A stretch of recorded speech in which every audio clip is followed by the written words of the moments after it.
What is a trust researcher? Well, we're joined today by someone who describes herself as very passionate on this topic. She is Professor Antoinette Weibel from the University of St. Gallen. Thank you so much for joining us today. Thank you. So tell me, Antoinette, about trust research. What is this? Well, first of all, I think it's kind of strange to be a management researcher, but to love trust research because it's such a fuzzy concept. And we're not very good with fuzzy concepts in management. Fuzzy? Fuzzy. As in gray area concepts? Or fuzzy as in emotionally and kind of, soft factor. I mean, we define it as the willingness to be vulnerable. Now, if I'm going to tell a manager you need to be vulnerable towards your employees, you can already see this is a very strange concept for them because usually they're taught to be like the superheroes who know everything and lead and run in front. And whereas I, as a trust researcher, say it's much more important that you are also showing that you don't know everything, that you ask actively, because that's the way how you really build trust in your team. That people know that they can rely on you, but also know I have some freedom here to learn, to develop, maybe also to do some mistakes sometimes. And do you feel that this is a field that is growing? It's definitely growing. If you look at the Edelman Trust Barometer, then we have to complain from their side for the last 20 years that trust is vanishing and distrust is growing. I think they did it already 3 times at the WEF. They were talking about this. Trust in management. Trust in management. In leadership. In leadership, in business, and of course in other institutions. I mean, if we look at trust in politics, we can see... Well, that's very challenged these days, I would say. We can see where this is dipping, but unfortunately it's also trust in business, which has really taken a strong dip since the financial crisis. So in spite of what's being done, it doesn't seem that people's trust has been regained in the business sector. In the business sector, I think in some sectors it's better than it used to be, but overall it's still on very poor levels. And of course it has to do with the scandals we're witnessing almost every year, but it also has to do how companies handle the scandals. And it has to do with our experiences in companies which are not as trusting and trustworthy as they could be or should be. And if we look at an example of a company that has good trust factors or who's doing this trust well, who comes to mind? Well, certainly some big US companies like Southwest Airlines, that's a really great example. People love to work there, and one reason why they love to work there is that they trust not only their companies, but everybody seems to be trusting everybody there. And one reason for that is that they put their employees first, because they believe if our employees are happy and trust each other, then customers will be happy as well. And that seems to work for that company. I mean, even Warren Buffett now wants to invest or has invested in Southwest Airlines. In Switzerland, it might be more like smaller companies like Trisa or Victor Inox, the one which produces the army knives. The army knives, So these are really very good examples for trust and trusted companies. And you see that this translates to the bottom line. Well, it definitely translates to the bottom line, and nowadays even more. I mean, you cannot order creativity, right? So what you need is, you need to give people freedom, and you need to give them some resources, like trust. I mean, giving my team freedom means I step back, I do not micromanage, and you can only do that with trust. Or another example, Google, with very big effort, found something out we know in research for a very long time, namely what's the secret sauce for a good team? Psychological safety. Again, that's trust. Trusting that I can be of another opinion, that I can utter my opinion, that I can ask and nobody thinks I'm stupid. Again, we need trust, and that translates to the bottom line. You have higher performing teams. But you have to have these leaders in place that are creating these, these safety zones, so to speak, that manage the stress. So how do you train your leaders to be more trusting? Well, first I would say you have to pick the right leaders. We're not always good in picking the right leaders. For instance, we tend to say that a lot of our CEOs tend to be a little bit on the narcissistic side. and that's not very good for trust. So, but they're always saying that that this is an important aspect of being a leader, not to be a narcissist, but to be very self-confident and be very. So how do you balance that? Well, and this is just a perception. I mean, research is not so clear that you have to have overconfidence, and narcissism is overconfidence because that also bears a lot of risks. I think it would be better if you selected a little bit on the H factor. That's the honesty and the humility factor. So Herb Kelleher, CEO of Southwest Airlines, former CEO, was very high on that factor, and he won several times best CEO ever or something like that. So I'm not so sure that you have to have this overconfidence thing. At the same time, you need, of course, courage, but you can be courageous without being overconfident. So I mean, of course, it also takes courage to trust, by the way, and just do it. So it has to do with the selection of our leaders. I think it also has to do that we give more resources to our leaders. If I'm completely stressed out, if I myself are on the compliance rules all the time, then I can't trust in that situation. I'm very stressed, I'm very focused, I can't see other things than the bottom line, and that's not good for creating an atmosphere of trust. So a little bit more time for our leaders to do their job leading would be also helpful, and that's not so difficult to do, in my opinion. You don't think it's difficult to do? It's not difficult. It's an investment. Because I've spoken to a lot of company heads, and they are, they are full. Yeah, I mean, meaning in terms of everything that they have to handle. It's a question of priority, isn't it? And on the top. But we're not only talking on the top, we're talking middle management, really important for trust culture. Okay. Now, I just have to hire some more middle managers. That's all I have to do. Then each has a little bit more time. Now, of course, that's expensive, but an investment which pays off because you then have a trust culture and people are more creative and more productive as a consequence. And is it possible to have that trust in your company if you didn't have that at home? You mean as a small child? Yes, I mean as a person. I mean, if you're not naturally a trusting person, you didn't come from a trusting environment, is it possible for you to learn these skills to later take to your business? It takes you a little bit more, but it's possible. Especially if you are in a trust culture and everybody does it. Mm-hmm. It would feel very strange for you if you didn't. So we can show it makes a huge difference whether it's just normal here. Mm-hmm. That's why it's important that most of the leaders you have are good in liking people and in trusting. And this could be, do you see this as an important factor as we move forward and we start looking at things like the future of work? Mm-hmm. Trust needs to be more integrated. Well, I mean, definitely, you cannot be agile without having a trusting atmosphere. As I said, the core is that you need to be creative. You cannot be creative, as I already said, without trust. Right. The problem with HR might be it also always needs to be very quick. And we just have to be careful that we don't have a complete action bias only, but also a bit of a reflection bias. Mm-hmm. What does that look like? Well, you have that in agile processes already. They have certain sprints, and some sprints are about what did we do well, what are we going to do better next time. Mm. So I mean, this again, that's a little bit of time in between, not just to run, but also to kind of what could we do better in our relationship. Again, the time issue. Even in agile organizations, we will need this. Agility and being an agile organization goes hand in hand almost with digitization. Yes. Have we fallen into a trap of it is it just a buzzword, digitization?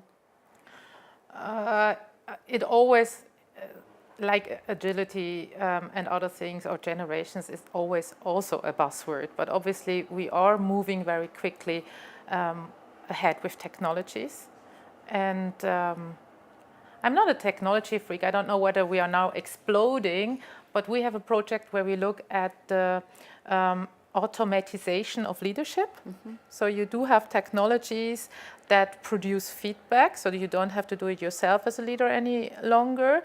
You have technologies which even order you to do something. If you're a wealth manager, you get it from the machine what strategy you have to give to your clients. So there is already a lot of new technologies going on. Mm-hmm. And the question is, of course, in which direction are we going to take this? Are we going to use the technologies to make a better working environment, to give us more time to be creative? Then we just have to be smart which technologies we are using and which we're not using. Also say no to some technologies, and what features these technologies have. Sure. For instance, can I really say, I don't want to have that? Do we have a opt-out version or possibility? It's not always there. Sometimes everybody has to use it. Yeah, this is right. This is right. And so we have to get a little bit smarter with the technologies in order not to run in a completely distrust direction. That's one thing. Mm-hmm. And the other thing is, of course, it's also a big lure. So we kind of think, great, technology helps us to be even more efficient. Mm-hmm. So some companies now try to tailorize even the services. Mm-hmm. And I don't know how far that is going to bring us, whether this is the right way to do that, because that would mean we need no trust, we need no agility whatsoever. It's just a computer telling you exactly, what you need to do. Exactly. So it's like the factory of the last century, the banks are going to be in 10 years or something like that. I hope not. I mean, we do have a choice, but these are kind of the options we have. Well, this also comes into question the like you said, the automation, but also the use of artificial intelligence as we move forward. And actually, a new WEF report, which is the Future of Jobs in 2018, on that subject, says that 75 million jobs will be displaced by artificial intelligence. But at the same time, suggests that 133 million new jobs will be created. So it seems like the WEF does not see the future as bleak when it comes to artificial intelligence displacing people in work. What are your thoughts? Well, I mean, first of all, it's the same. It's a choice we have as a society. And then, I mean, I'm not very good with glass balls. I'm not the WEF. So maybe they're right, others say it a little bit differently. Yeah. However, we have, of course, to tackle these issues in universities, we have to ask ourselves, are our topics still the correct topics? Are we educating people for the right environment? Right. In companies, you have to ask yourself, there are going to be some jobs are going to be shed. What am I going to do with these people?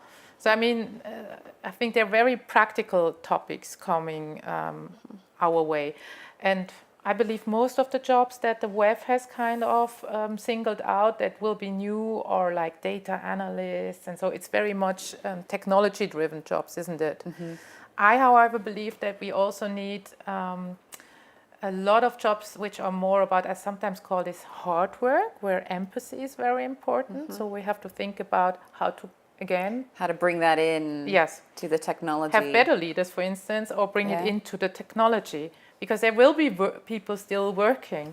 So, and if we say the work which is left is more expert-driven, is more about wicked problems, because computers, even artificial intelligence, are at present crap at wicked problems or are not very creative, then we're back to the issue. We have to understand how to create trust in companies, and we have to understand how we teach future leaders to create an atmosphere of trust. And I haven't seen that. I didn't see the trust worker in this WEF list study. List of future jobs. So perhaps you have your work quite still cut out for you. And just to switch gears a little bit, what about if we look very briefly at gender equality? Where do you see the biggest hurdles here? In regard to technology or in general? Just, I would say, in regards to the future of work. Oh, I mean, there are some issues with technologies in regard to gender equality. We do know that some of these programs which were trained are discriminating against women. I assume it wasn't done on purpose, but they were just trained the wrong way. We also have issues, for instance, nowadays firms are scanning employee files automatically and use these type of algorithms or even artificial intelligence to sort out the proper people. often women are sorted out because they don't have the, you know, usual The streamlined keywords. kind of CV and also not the keywords. So there we already have some gender issues related to technology. And then another issue might be that we still don't have enough women in the STEM sciences. So Right. they, which I do find a pity, really do not study often enough information science, for instance, because if the WEF is correct, that would be a perfect job because you would have a lot of negotiating power later to have a good work-life balance. Going back to this issue of trust and of building trust, it's a quality most associated many times with women, if I'm not mistaken. Yeah. Definitely, although I have to say, even in trust research, we didn't really look properly whether women are better able to build trust or not. So it's very typical. We have not, even in research, we're often blind towards gender issues. But I just can remember a TED talk by Margaret Heffernan on the pecking order at work, where she also cites a study of MIT where they look at teams and find out that the best performing teams have, first of all, high empathy, and second of all, have more women in it. And of course, that's also because of the empathy, but also because they bring in a lot of different backgrounds, which in a team which has high empathy is also used because inclusion is there. And yes, I would, based on that, I would assume that we should have more women leaders, but we don't have them for a number of other reasons, not because they're not good enough. It's because they're not, what, in the pipeline? Or? They're sometimes, the pipeline is usually quite full, but it's a leaky pipeline, as we all know. We still have a lot of, for instance, how we select people for promotion is often, we have a lot of unconscious biases. We use instruments which even strengthen these unconscious biases. For instance, some companies are still using something which is called forced ranking, where you have to find out what are your top 20%, and then the rest is kind of, you know, ranked in an order. And we know that if you have these type of instruments, you tend to select for the 20% those people which are more similar to yourself. Now, if you have more male leaders, the result is pretty clear, isn't it? Yeah. So we have a lot to do if we want to get more women in higher management positions. And if we keep looking at the future, I mean, another subject that comes up a lot is this remuneration of managers. So right now we've got a lot of bonus systems that are still in place in large companies. This is something that you criticized. Why is that? Well, I mean, I criticize bonus systems in general. We find that pay for performance, especially if you have very salient carrots, you use very clearly the carrots, produces all kind of unwanted side effects. Namely, you only concentrate on what you get the carrot for and do not care on the rest. And there will always be a rest, especially if you have expert work and more complex work. But we can also show that it raises psychological load. You feel more stressed, you're more often ill, you have a higher fluctuation, even of the people you would like to keep. So there are all sorts of things which are negatively related to it, and we usually don't bring it together and therefore think it's great, but don't know that it's not great, if you know what I mean. So how do you suggest that managers are compensated then? Well, as we did this 20 years ago with salary, and of course you can still have a difference between salaries. Also, profit sharing is a fine thing to do. No problem with profit sharing. Okay. Just don't dangle the carrot in front, because the carrot also signals, I believe if I don't give you a carrot, you are not going to do anything for me. So do you mean that the bonuses should not exist at all, or that they should be fixed? Or? Well, you can use the bonuses as a piece rate pay for what it was once invented for. You can use it on a factory floor where people like Charlie Chaplin do this all the time. Okay, it works there.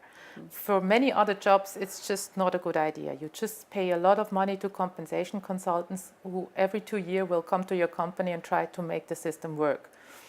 So this is kind of course, this is now very provocative, but it's what we can observe in the last 15 years.